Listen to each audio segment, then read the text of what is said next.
இப்ப நம்ம பார்க்க போற நாவல் எழுத்தாளர் தமிழ் வெண்பா அவர்களின் முதல் நாவலான தென்றலே திரும்பிவிடு.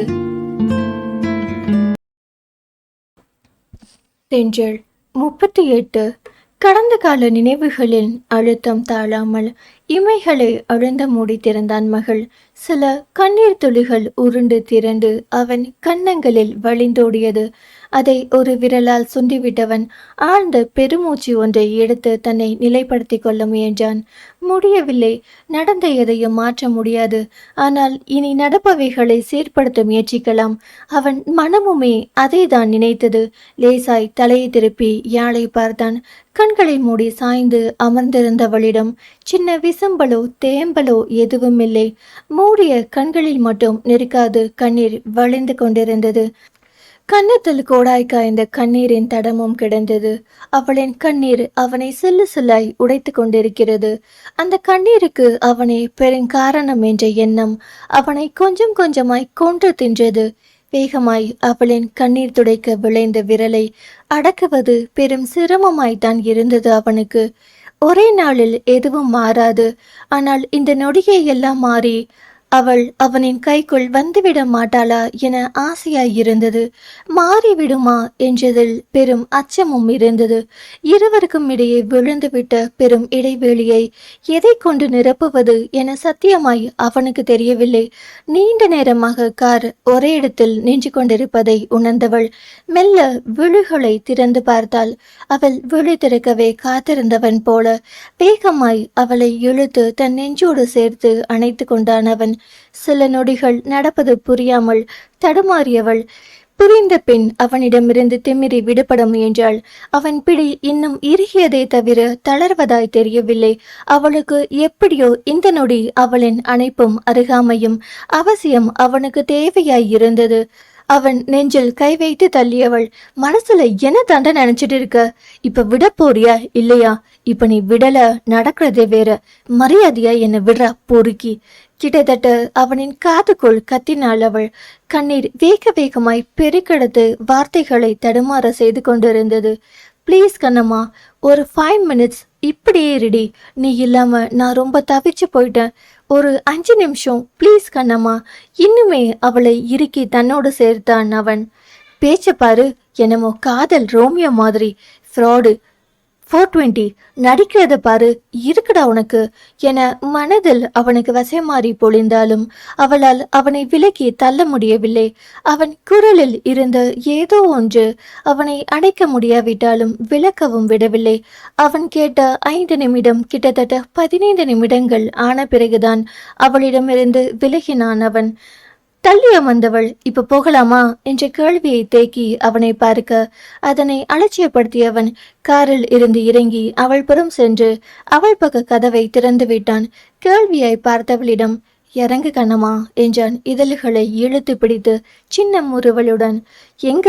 முதல்ல வீட்டுக்கு வண்டியை விடு என்றவள் வார்த்தைகளில் அனல் தெரித்தது. அவனை தாண்டி எங்கே இருக்கிறோம் என அவளின் கண்கள் தேடி அலைந்தது. 2 பக்கமும் கைகளை ஊன்றி அவளின் முகத்திற்கு நேரே குனிந்து நின்றவன் எங்கன்னு சொன்னாதா மேடம் இறங்குவீங்களோ என்றான் குறும்பு குரலில். எங்கன்னு சொன்னாலும் கூட உன்னோட என்னால எங்கேயும் வர முடியாது. கைகளை கட்டிக்கொண்டு சட்டமாய் சொன்னாள் அவள். அப்போ வரமாட்ட அப்படிதானே? ஆமா வரமாட்டேன். கண்டிப்பா வரமாட்டேன். நிச்சயமா வரமாட்டேன். அப்போ வேற வழி இல்ல, நீ தான் வரமாட்டேன்னு அடம்பிடிக்கிற. பின்னாடி என்ன குறை சொல்லக்கூடாது சொல்லிட்டேன் என்றவன் மலர் குவியலென தன்னவளை கரங்களில் ஏந்தி கொண்டு அங்கிருந்த ஒரு பெரிய கட்டிடத்தை நோக்கி நடக்க துவங்கினான். ஃப்ராடு, என்னடா பண்ற? விடுன்னு சொல்ற இல்ல என தன் கரங்களால் அவள் மார்பில் குத்தினாள் யாள். அதை சிறிதும் லட்சியம் செய்யாதவன் தொடர்ந்து முன்னோக்கி நடந்தான். சுற்றி இருப்பவர்கள் அவர்களையே வேடிக்கை பார்ப்பது போல் தோன்ற எல்லாரும் பார்க்கறாங்க பாருடா, ப்ளீஸ் இறக்கி விடு, நானே நடந்து வரேன் என்றபடி அவன் கைகளில் இருந்து திமிரினாள் அவள்.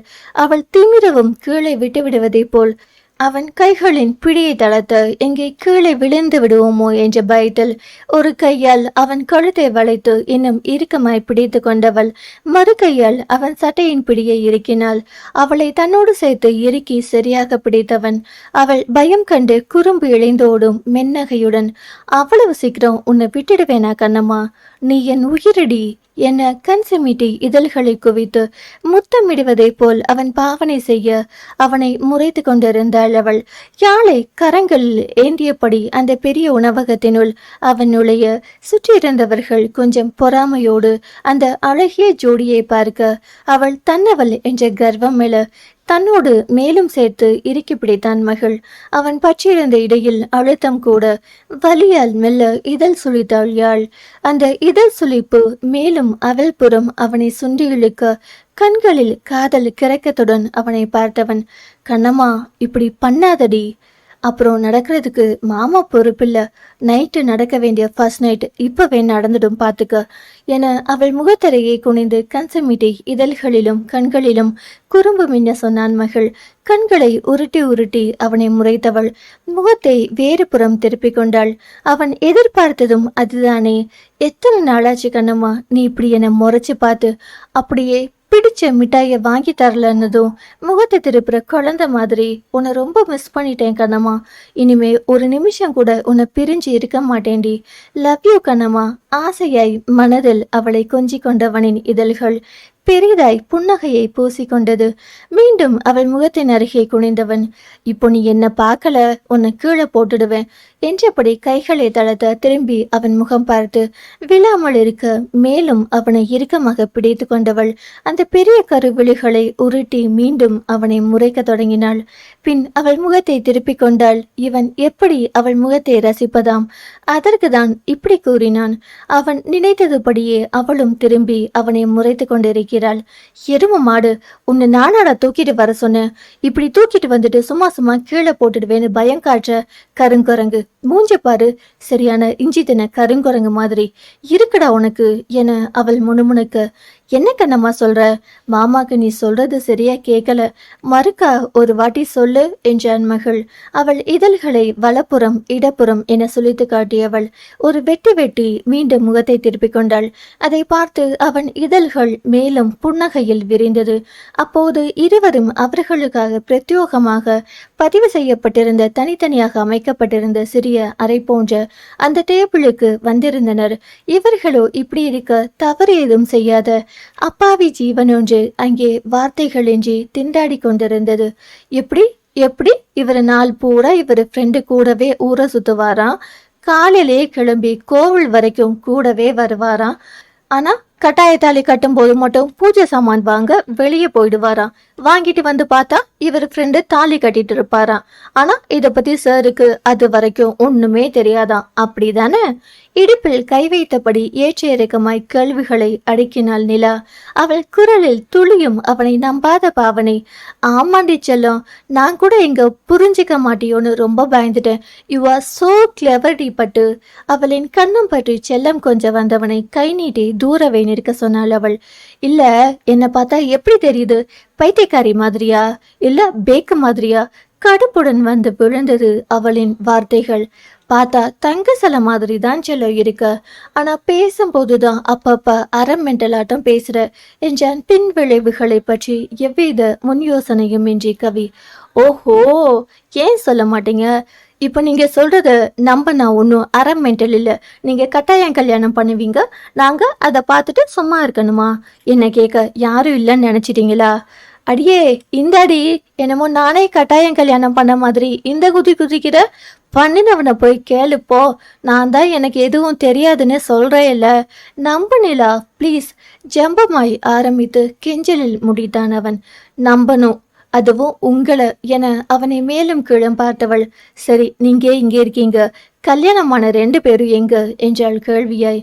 அது அந்த புள்ள மயக்கம் போட்டு விழுந்துடுச்சா, இவன் கார்ல தூக்கி போட்டு எங்கேயோ கூட்டிட்டு போயிருக்கான், அப்போ கடத்திட்டீங்க அப்படிதானே என்றாள் மீண்டும் இடுப்பில் கை வைத்து விழிகளை உருட்டி மிரட்டலாய். அடியே, எல்லாம் தப்பையும் நான் பண்ண மாதிரி சொல்றடி, சத்தியமா எனக்கும் இதுக்கும் எந்த சம்பந்தமும் கிடையாது என்றான் அப்பாவியாய் கவி. நீங்க அப்படியே ஒன்னும் தெரியாத பச்சை குழந்தைதான், கூடவே இருப்பாராம். ஆனா இவருக்கு ஒண்ணுமே தெரியாதாமே. நல்லா சொல்றீங்க கதை, எந்திரிச்சு போங்க, முதல்ல என் கண்ணு முன்னாடி நிக்காதீங்க, எனக்கு அப்படி பத்திட்டு வருது என்றபடி எழுந்து சமையல் அறைக்குள் போய்விட்டாள். செல்லம், கத்தி கத்தி தொண்டையை வலிக்குது, ஒரு ஆரஞ்சு ஜூஸ் கொண்டு வாடி தாங்கோ. அப்போதும் வாய் அடங்க வேணா என்றது அவனுக்கு. பண்றதெல்லாம் பண்ணிட்டு ஆரஞ்சு ஜூஸா கேக்குது உனக்கு, இந்தா வாங்கிக்க என்றவள் சமையல் கட்டிலிருந்து ஒரு டம்ளரை தூக்கி அவன் மீது வீச சரியாக அவன் தலையை பதம் பார்த்தது அந்த டம்ளர். அடே பாவி, கல்யாணத்துக்கு முன்னாடியே என்னை கட்டிக்க போற பொண்ணு கையில அடி வாங்க வச்சிட்டியேடா.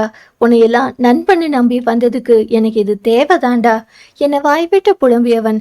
செல்லம், உன் கவியை நீ எப்ப வேணா அடிச்சு விளையாடலாம், யார் திங்ஸை மட்டும் கொஞ்சம் பேக் பண்ணி குடுடி, இல்ல அங்க போனதும் அவன் பேயாட்டம் ஆடுவான் என்றான் தலையை தேய்த்து கொண்டே பாவமாய் கவி.